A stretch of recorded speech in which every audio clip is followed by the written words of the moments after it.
Hi friends, welcome back to our channel. చేప ముక్కల్ని ఎలా కడగాలో చూపిస్తున్నాను. ఇవి కొర్రమైన చేపలు అంటారు. ఇవి 2 కేజీలు. 1 కేజీ వచ్చి 400 అంట. ముక్కలు కట్ చేసి ఇచ్చినందుకు కేజీ 30 రూపాయలంట. బొచ్చు చేపలు వీటికంటే తక్కువ రేటు ఉంటుంది.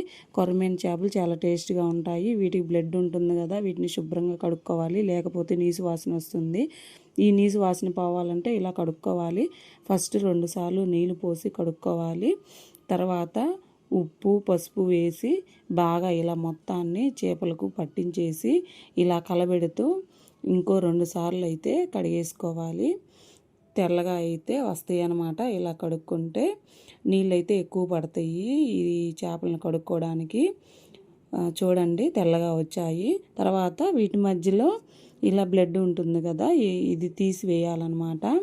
చేత్తో రాకపోతే చాకు తీసుకొని చాకుతో ఇలా మధ్యలో ఉన్నదాన్ని మొత్తం తీసేయాలన్నమాట, లేకపోతే నీసు వాసన వస్తుంది.